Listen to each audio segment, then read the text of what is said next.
Okay, it's about 4:15 in the morning, and you're going to see a lot of guys out there making personal videos in their vehicles because these days sometimes you can't find a moment to make a video like this and have privacy than doing it in your vehicle. Well, I happen to be in my truck at 4:15 in the morning.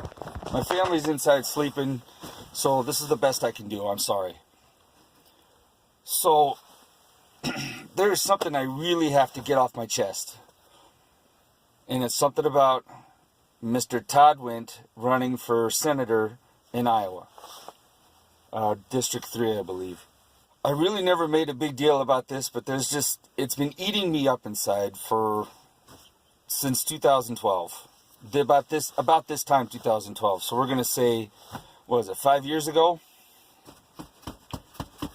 I might lose some friends for this. I don't know.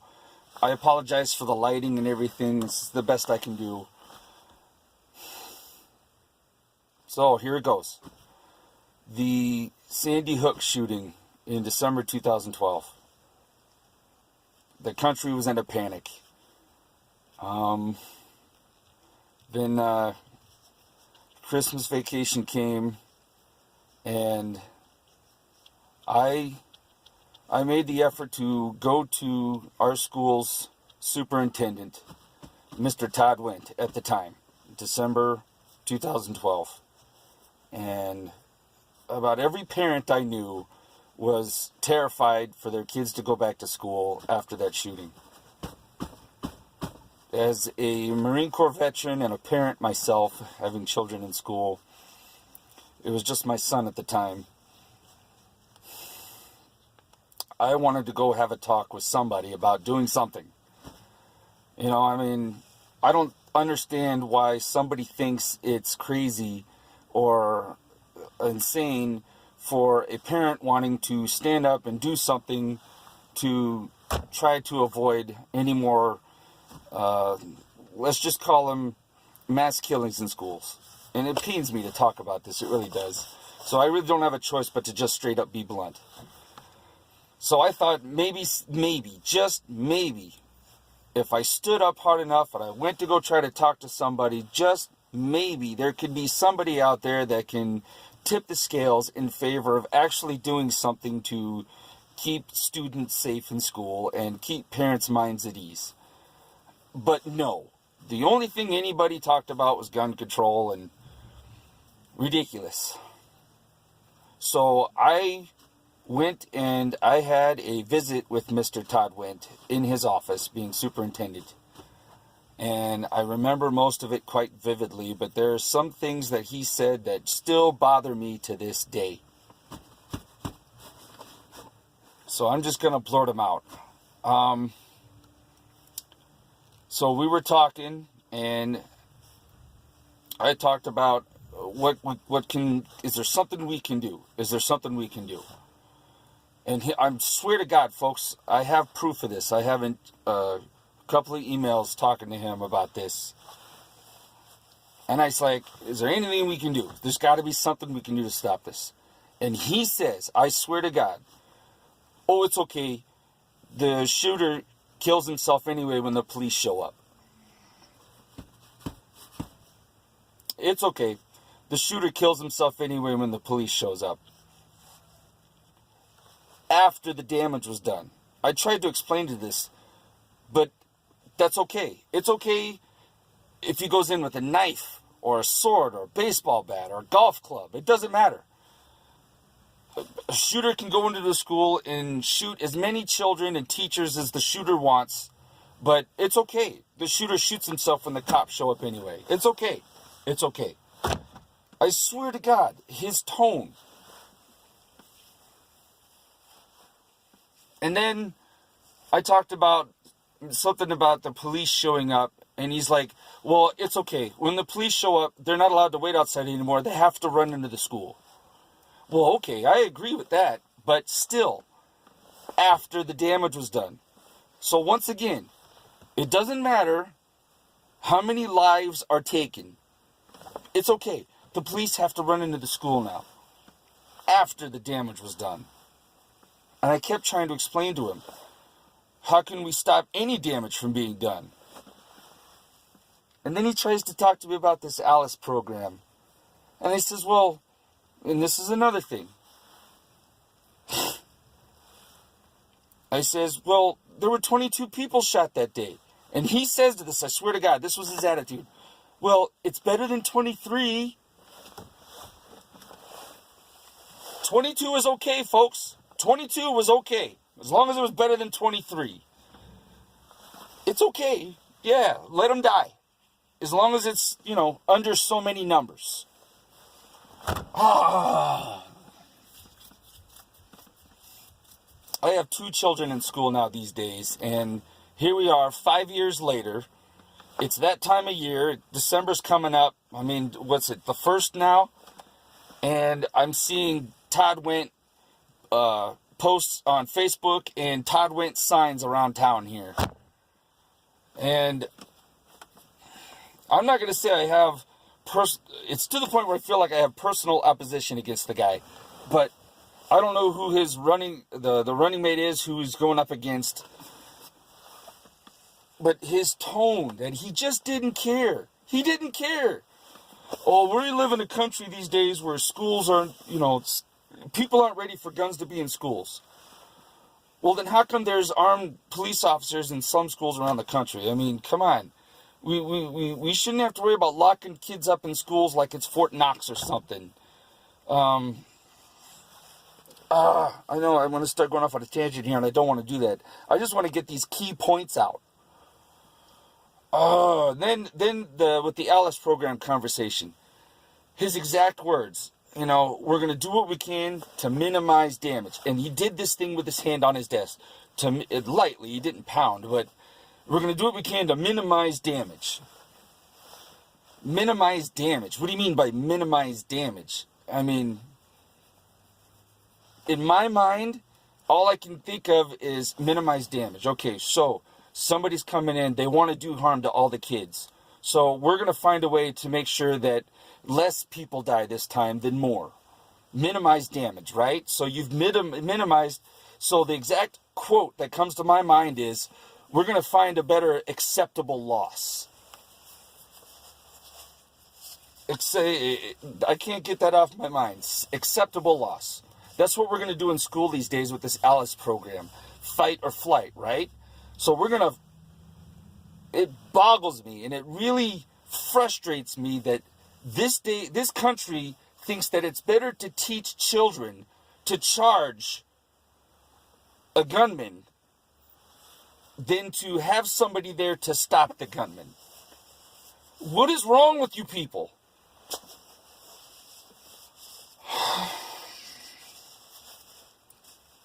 Because here we are 5 years later, the anniversary's coming up, and I'm pretty damn sure we're going to have more gun control talk, and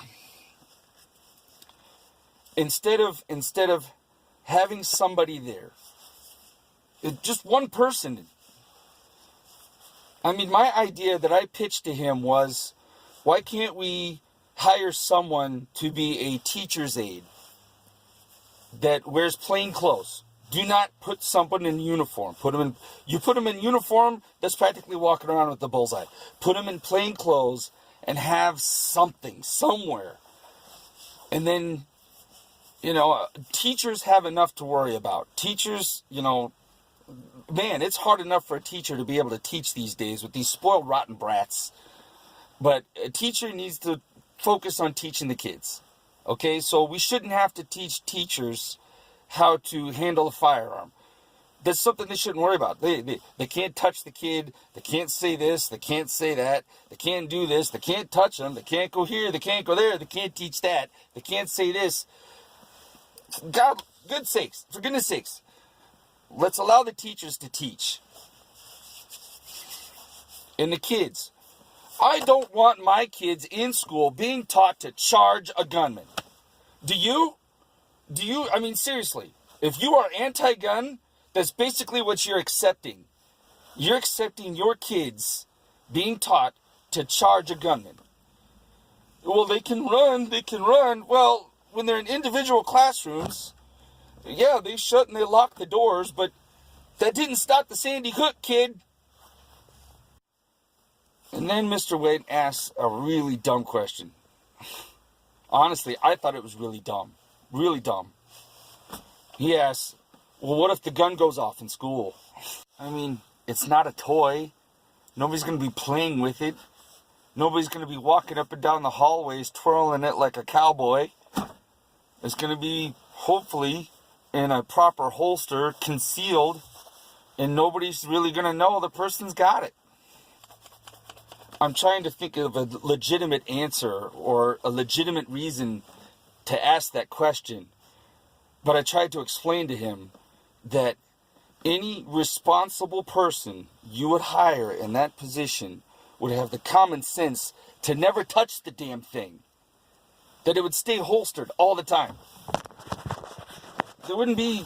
I even said something about, I mean, if it's a school-supplied firearm, whatever, I'm trying to adjust here, I'm sorry. If it's a school-supplied firearm, then keep it in a safe. Have a checkout system where at the beginning of the day, the person comes in, checks it out, dons the rig, whatever they put on, and they don't touch it. Any responsible person you would hire for that job wouldn't touch it in the first place. And he wasn't convinced. No, the gun will go off sometime. What if kids sneak into the lunchroom and grab a kitchen knife? What if the kid happens to sharpen his pencil in a classroom and he's got a really sharp tip?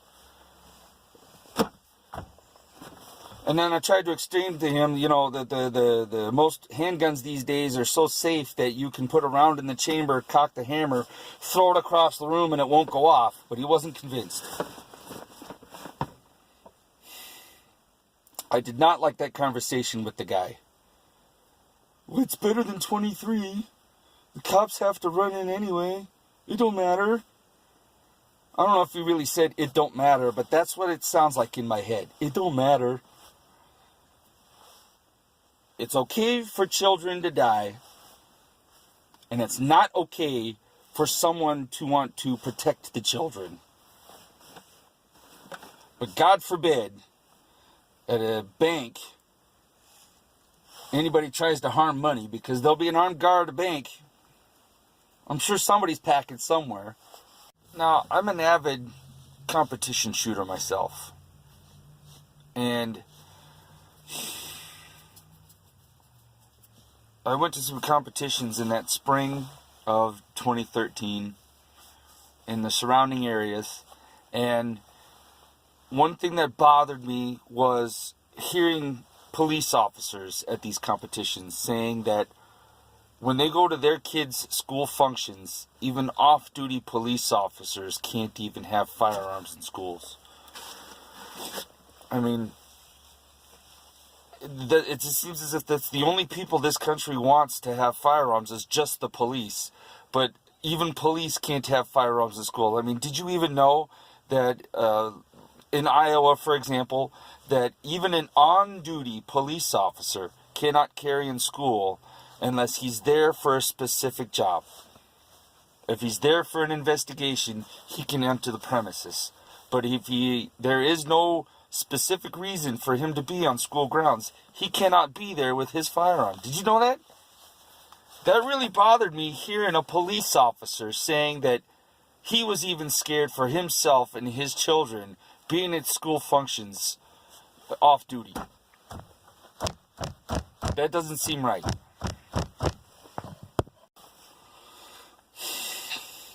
It just feels so wrong holding this in. I have to get it out there. I'm sorry. I'm not out to try to ruin the guy's reputation. I'm just trying to say that this is an experience I had with the guy, and I have to get this out here before elections happen with him running for Senate.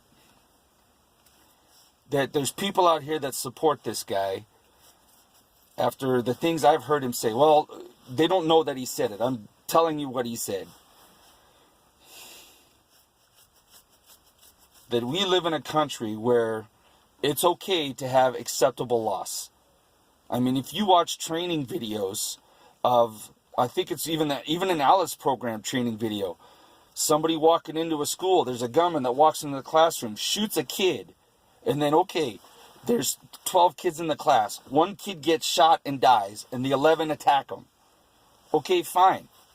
But still, you've lost one kid. You've lost a life. Is that minimizing damage? Is that enough minimizing damage for you to accept? Is that a good enough acceptable loss? Just one, as long as the cops show up and he shoots himself when he does it, or you have kids that charge him? Why can't we have somebody already there to stop them before they even get into the school? Seriously. We have been debating this for what? Since Columbine, for God's sakes. Guns don't kill people, people kill people. Hurt people, hurt people. I did not like this conversation with that guy. The way his tone was. Then he has the audacity to contact, I think it was the governor at the time, and send me a letter rubbing it in my face. No, there will be nobody having guns in schools in Iowa. We are abiding to the law. Schools will remain gun-free zones. We will not accept anybody, blah, blah, blah, blah, blah, blah, blah. Whatever. Fine. But you got to understand, when it comes to somebody that wants to do this, that wants to harm people, your laws are nothing more than words on a piece of paper.